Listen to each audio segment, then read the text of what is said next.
8 new military projects, 5 secret sites, a new era for Philippine-Australian defense ties. This headline has captured the attention of analysts across the Indo-Pacific. It's rare for two countries to announce a major military partnership, especially one shrouded in secrecy and urgency. With these projects, Australia is stepping up, working closely with the Philippines to strengthen regional defense. For the Philippines, it means vital support in a tense neighborhood. For Australia, it's a bold move to project power closer to regional flashpoints. The secrecy and urgency have fueled speculation. What exactly is Australia building? Why now? The announcement has sent shockwaves through the region. Media outlets scramble for details, but much remains hidden. Officials only confirm 8 planned infrastructure projects across 5 key Philippine military bases. One thing is clear: this is the start of a new chapter, with the Philippines and Australia taking center stage in the Indo-Pacific. Let's start with the facts. Australia is helping the Philippines build 8 military infrastructure projects across 5 secret sites. The exact locations are classified, but sources say they're high-value bases facing the South China Sea and Luzon Strait. The secrecy is deliberate, aimed at protecting these assets from foreign intelligence and sabotage. Australian engineers and military planners are already on the ground, working alongside Filipino counterparts. The projects include upgrades to runways, hangars, supply depots, and possibly naval facilities. Each site is chosen for its strategic importance, either as a launch pad or a defensive stronghold. Why so many projects, and why spread them out? It's a defense strategy. Diversifying locations makes it harder for an enemy, like China, to target all bases at once. It also allows for rapid movement of forces and supplies in times of crisis. These are practical, tangible upgrades, not just symbolic gestures. Australia is investing not just money, but trust. The message: the Philippines is not alone, and Australia is ready to stand shoulder to shoulder in defense of peace and freedom. Why now? The answer lies across the South China Sea. China's recent actions have alarmed its neighbors, especially the Philippines. The Philippines faces growing threats: Chinese ships blockading its coast guard, harassing fishermen, and building artificial islands on disputed reefs. The risk of conflict is higher than ever. President Ferdinand Marcos Jr. has warned that the country cannot face these challenges alone. The government has sought new partners, beyond its traditional alliance with the United States. Australia, as a fellow democracy and U.S. treaty ally, is a natural fit. Its interests are at stake, since disruptions in the South China Sea threaten global trade and regional stability. Chinese vessels have moved closer to Australia's northern approaches. Canberra now sees the defense of the Philippines as a forward defense for itself. This urgency is driving the current wave of military cooperation. Australia and the Philippines are responding to a common threat. This partnership is about survival in a dangerous new era. None of these moves happen in a vacuum. The Enhanced Defense Cooperation Agreement, or EDCA, between the Philippines and the U.S. paved the way. EDCA allows U.S. forces to rotate through Philippine bases, pre-position supplies, and build facilities. With Australia, the story is slightly different. In 2007, the Philippines and Australia signed the Status of Visiting Forces Agreement, or SOVFA. This agreement allows Australian troops to train, exercise, and build in the Philippines. While the U.S. is the main security guarantor, Australia is now stepping up its presence under the same legal umbrella. The recent confidential agreement expands what Australia can do, specifically infrastructure projects and joint logistics. Why the secrecy? Officials say it's about operational security. If sites or blueprints are leaked, they could become instant targets. There is also domestic sensitivity.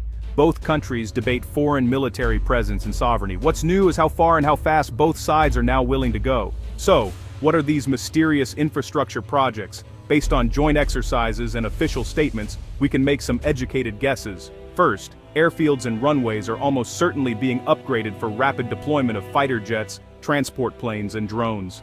Some runways are being reinforced to handle bigger, heavier aircraft, possibly even those from allied countries. Second, expect upgrades to naval facilities. Australia has expertise in building docks, resupply stations, and even submarine pens. The Philippines' bases in Palawan and Luzon are ideal for monitoring the South China Sea and Luzon Strait. New radars and satellite links are likely part of the package, giving both countries eyes on regional activity. Third, logistics hubs are essential. Fuel depots, ammunition bunkers, and medical facilities must be built to sustain operations. These upgrades are lessons learned from recent military exercises, where logistical bottlenecks slowed down joint missions. The infrastructure is not just for show, it's designed to make real combat operations possible. Lastly, there's talk of hardened shelters and command centers to protect key personnel and equipment from missile strikes. These are not just buildings, they are shields and swords in the emerging security contest.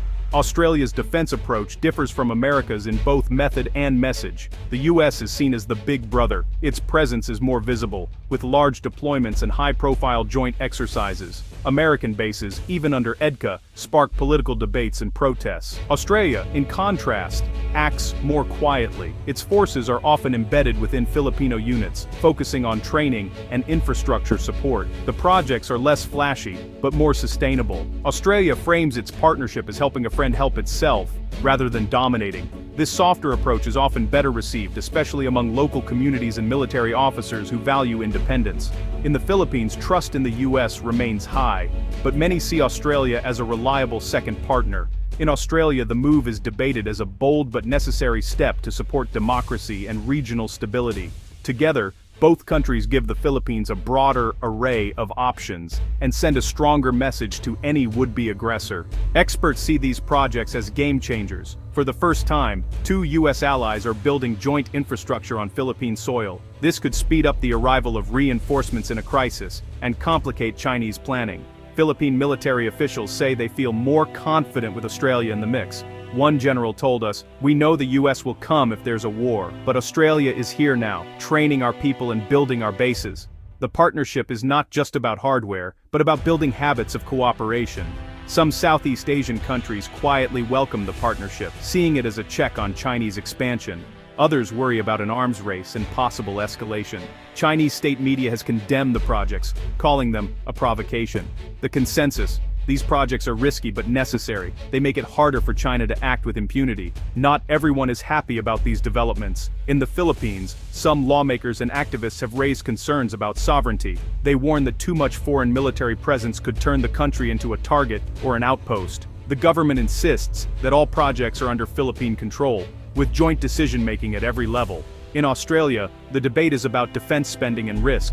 Some question whether it is wise to invest so heavily in foreign bases, especially when domestic needs are pressing. Others worry that deeper involvement in the Philippines could drag Australia into a conflict not of its making. But supporters point out that, in today's world, distance is no protection.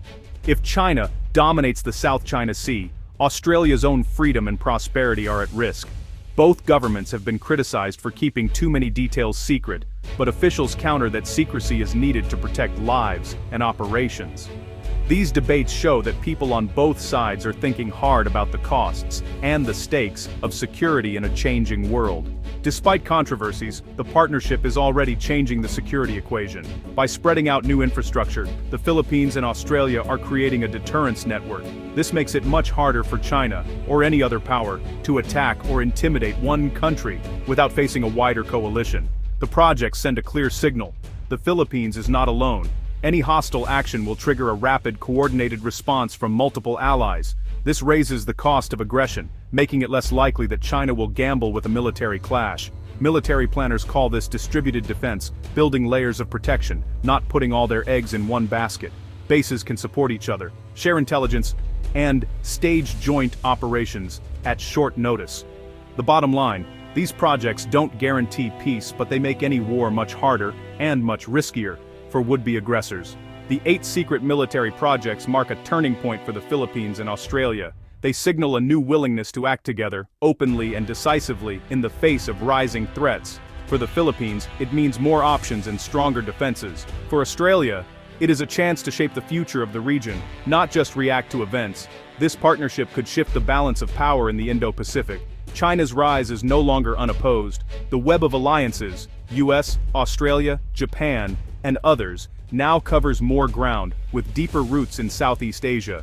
It is not just about hardware, it is about building trust, habits, and shared resolve. There will be more debates, more risks, and perhaps more confrontations. But one thing is clear: the Philippines and Australia are now at the center of a new regional order.